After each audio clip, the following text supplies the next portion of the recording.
కార్తీక పురాణం 13వ రోజు 13వ అధ్యాయం. కన్యాదాన ఫలం. ఓ జనక చక్రవర్తి, కార్తీక మాసములో ఇంకను విధిగా చెయ్యవలసిన ధర్మములు చాలా ఉన్నవి. వాటిని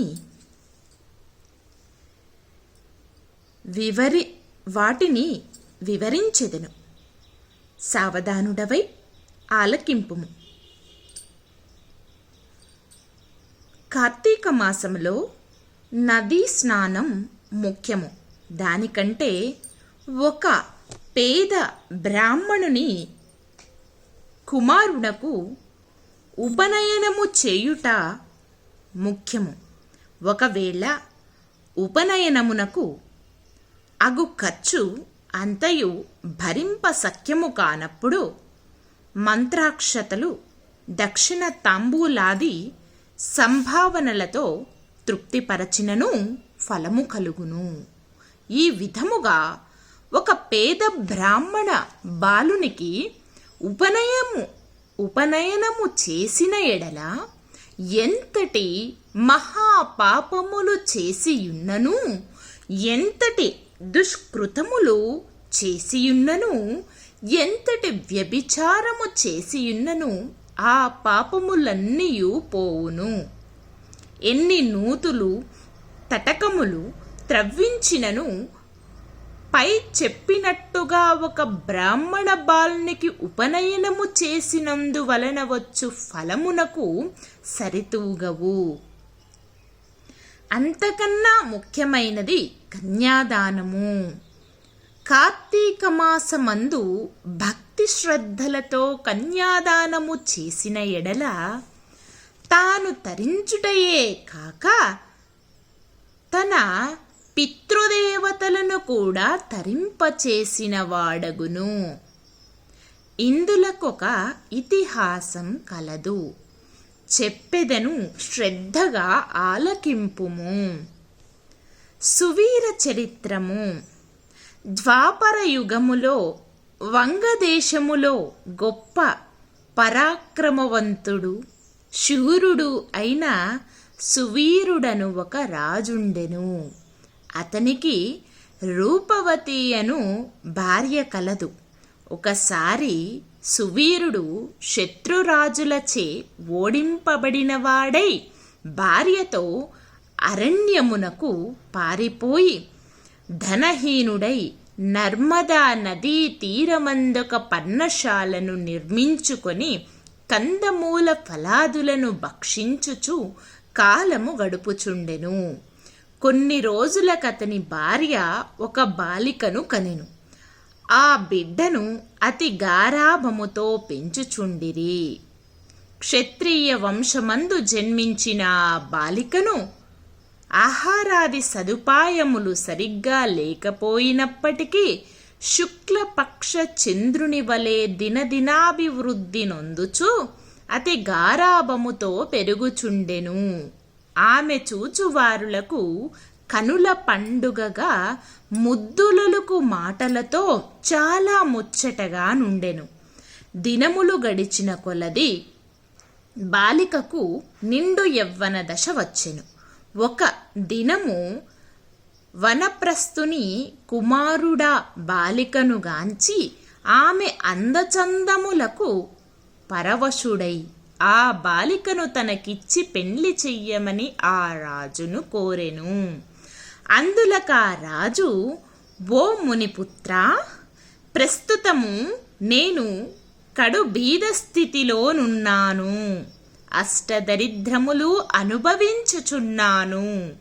ఈ కష్టములు తొలుగుటకు గాను నాకు కొంత ధనమిచ్చిన ఎడల నా కుమార్తెనిచ్చి పెండ్లి చేతునని చెప్పగా తన చేతిలో రాగి పైసైనను లేకపోవుటచే బాలికపైనున్న మక్కువతో ఆ మునికుమారుడు నర్మదా తీరమున కుబేరుని గూర్చి ఘోర తపమాచరించ కుబేరుని మెప్పించి ధన ప్రాప్తి సంపాదించెను. రాజు ఆ పాత్రను పుచ్చుకొని సంతోషించి తన కుమార్తెను ముని కుమారునకిచ్చి పెండ్లి చేసి నూతన దంపతుల ఇద్దరిని అత్తవారింటికి పంపెను. నూతన దంపతులు ఇద్దరిని కూడా అత్తవారింటికి పంపెను. అటులా ముని కుమారుడు భార్యను వెంట పెట్టుకొని వెళ్ళి తల్లిదండ్రులను నమస్కరించి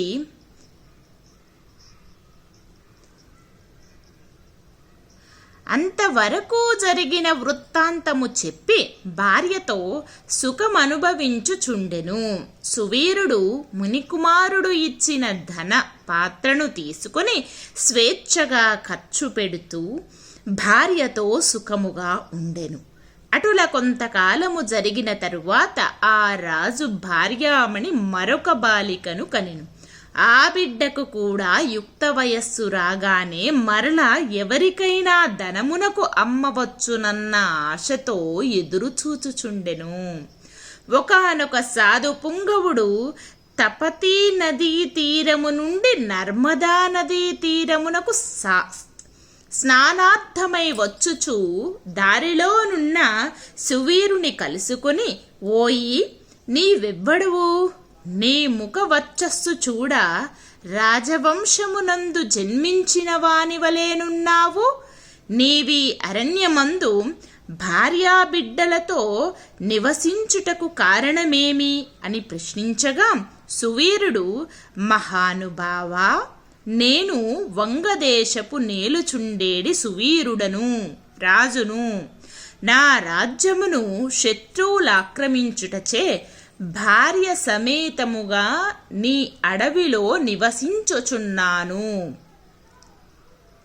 దారిద్ర్యము కంటే కష్టమేదియూనూ లేదు, పుత్రశోకము కంటే గొప్ప దుఃఖమూ లేదు. అటులనే భార్య వియోగము కంటే గొప్ప సంతాపము మరొకటి లేదు. అందుచే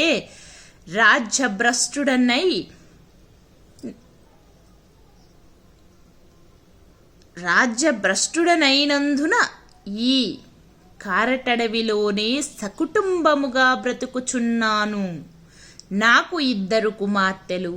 అందు మొదటి కుమార్తెను ఒక మునిపుత్రునకు ఇచ్చి వాని వద్ద కొంత ధనము పుచ్చుకుంటిని. దానితోనే ఇంతవరకు కాలక్షేపము చెయ్యుచున్నాను అని చెప్పగా, ఓ రాజా, నీవు ఎంతటి దరిద్రుడవైనను ధర్మ సూక్ష్మములాలోచింపక కన్యనమ్ముకుంటివి. కన్యా విక్రయము మహాపాతకములలోనొకటి. కన్యను విక్రయించిన వారు అసిపత్రవన మను నరకమనుభవింతురు. ఆ ద్రవ్యముతో దేవముని పితృదేవతా ప్రీత్యర్థము ఏ వ్రతము చేసిననో వారు నశింతురు. అదియును కాక కన్యా విక్రయము చేసిన వారికి పితృదేవతలు పుత్ర సంతతి కలుగకుండా శపింతురు.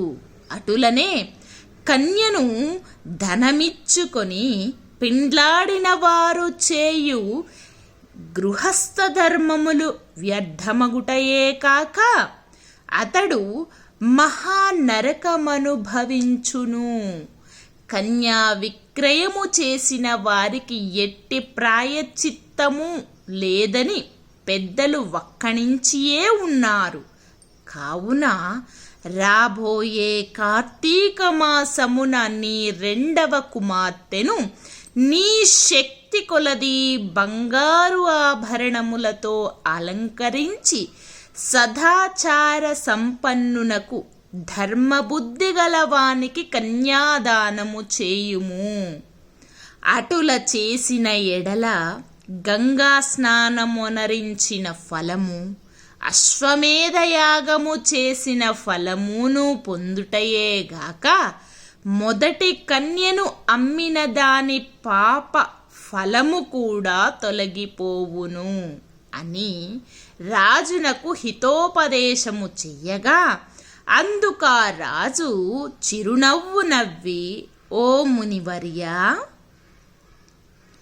దేహ సుఖము కంటే దాన ధర్మముల వలన వచ్చిన ఫలము ఎక్కువ.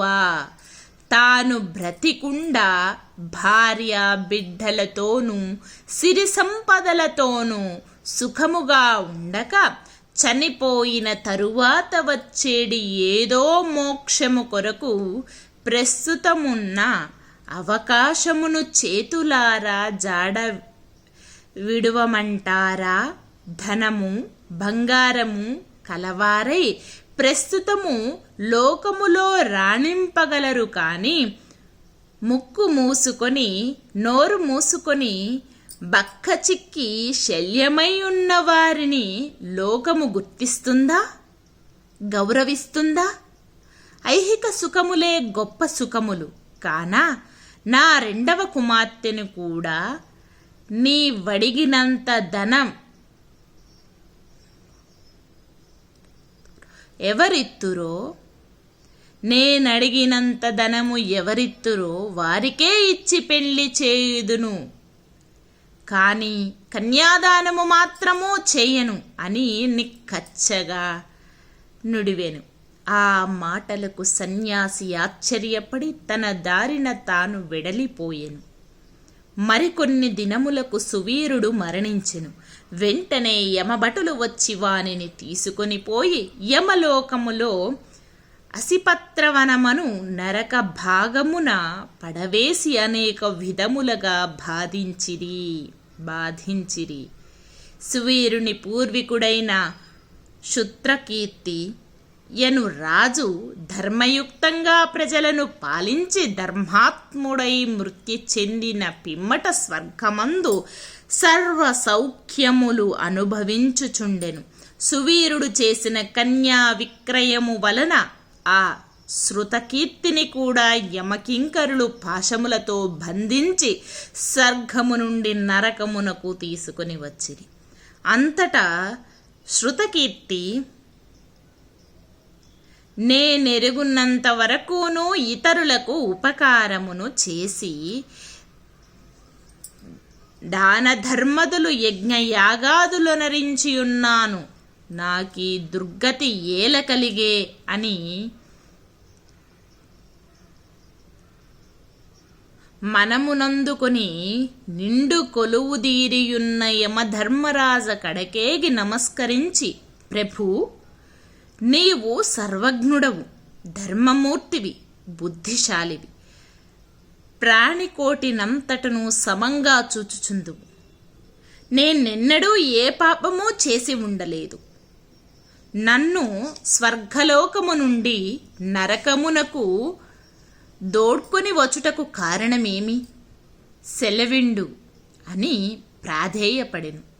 అంతా యమధర్మరాజు శృతకీర్తిని గాంచి, శృతకీర్తి, నీవు న్యాయమూర్తివి, ధర్మజ్ఞుడవు, నీవెటువంటి దురాచారము కానీ చేసి ఉండలేదు.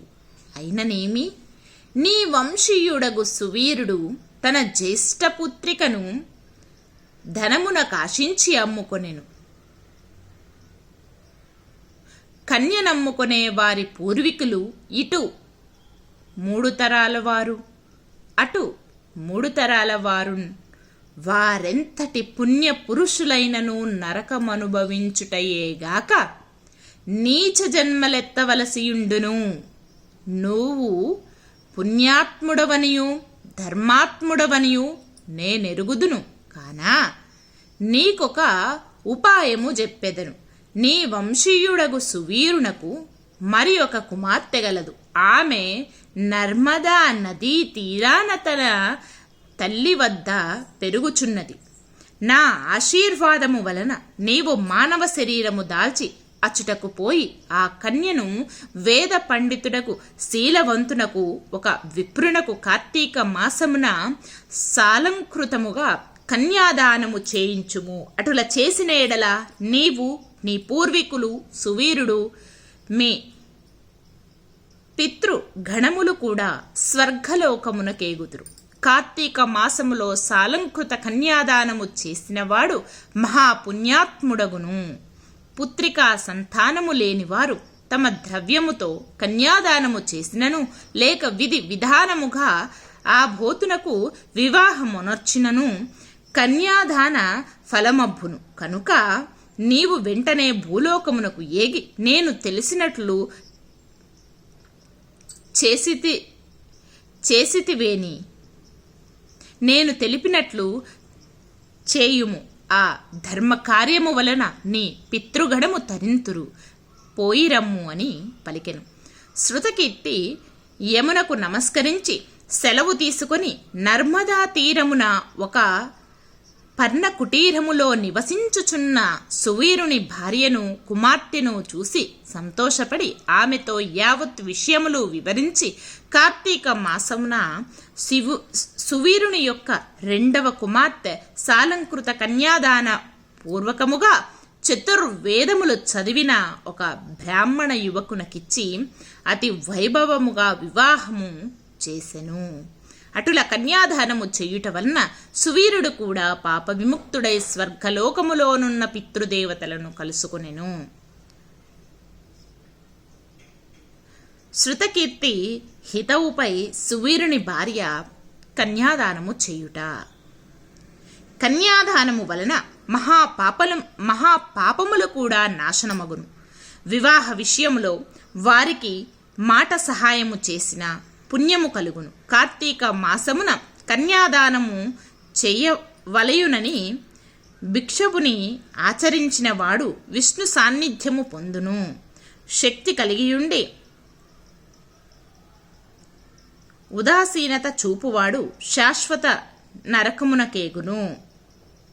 13వ అధ్యాయము 13వ రోజు పారాయణం సమాప్తం. కార్తీక దామోదరాయ నమః. ఓం నమః శివాయ.